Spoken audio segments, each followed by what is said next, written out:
നമസ്കാരം, എൻ്റെ പേര് ഡോക്ടർ സീമ രഞ്ജിത്ത്. ഇന്ന് ഞാൻ സംസാരിക്കാൻ പോകുന്ന വിഷയം എന്ന് വെച്ച് കഴിഞ്ഞാൽ 35-40 ഇയേഴ്സ് ആകുമ്പോഴത്തേക്കും നമുക്ക് മെനോപോസ് എടുക്കാറാകുമ്പോഴത്തേക്കും നമുക്ക് യൂട്രസ് പ്രിലാപ്സ് ഉണ്ടാവാൻ ചാൻസസ് കൂടുതലാണ്. അതിൽ നമുക്ക് നമ്മുടെ ബ്ലാഡർ വീക്ക് ആവുകയും നമ്മൾ അറിയാതെ ചിരിക്കുമ്പോൾ ചിരിക്കുമ്പോൾ അറിയാതെ മൂത്രം പോവുകയും വെയിറ്റ് എടുക്കുമ്പോൾ മൂത്രം പോവുകയും ഇതെല്ലാവരും ജനറലി കംപ്ലീറ്റ് ചെയ്യുന്നതാണ്. അപ്പോൾ ഇതിന് എന്താണ് നമുക്ക് ചെയ്യാൻ പറ്റുന്നത്? പലപ്പോഴും ഡോക്ടേഴ്സ് പറയുന്നത് കീഗൽ എക്സസൈസ് ചെയ്യൂ, പെൽവിക് ഫ്ലോർ സ്ട്രെങ്തനിങ് എക്സസൈസ് ചെയ്യൂ.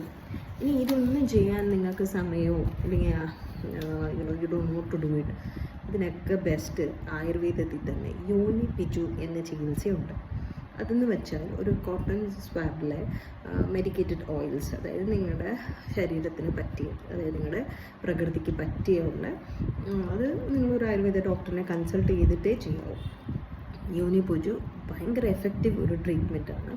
അത് ഒരു 21 ഡേയ്സ് നിങ്ങൾ കണ്ടിന്യൂസ്ലി ചെയ്യുമ്പോൾ നിങ്ങളുടെ പെൽവിക് ഫ്ലോർ സ്ട്രെങ്തനപ്പ് ആയിട്ട് തോന്നും.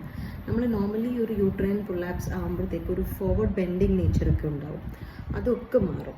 സോ യോനി Piju one of the effective treatment four uterus prolapse. അപ്പം നിങ്ങളുടെ അടുത്തുള്ള ആയുർവേദ ഡോക്ടേഴ്സിനെ കൺസൾട്ട് ചെയ്ത് നിങ്ങൾക്ക് ചെയ്യാവുന്നേ ഉള്ളൂ. അതുപോലെ തന്നെ ഈ ട്രീറ്റ്മെൻറ്റ് ചെയ്യുമ്പോൾ നിങ്ങളുടെ urinary bladder strengthening, because due to gravitation അത് താഴോട്ട് പോകും. നമ്മൾ ആ പ്രായം ആകുമ്പോഴത്തേക്ക് നമ്മുടെ ബ്രസ്റ്റ് ആയാലും നമ്മുടെ യൂട്രസ് ആയാലും it has property to go down due to gravitational force. So this is one of the best treatment, യോനി പിജു. അപ്പോൾ ട്രൈ ചെയ്ത് നോക്കുക. നിങ്ങളുടെ ആയുർവേദ ഡോക്ടറിനെ കൺസൾട്ട് ചെയ്ത് ഈ ചികിത്സ നിങ്ങൾക്ക് ലഭ്യമാക്കാവുന്നേ ഉള്ളൂ. Thank you for watching.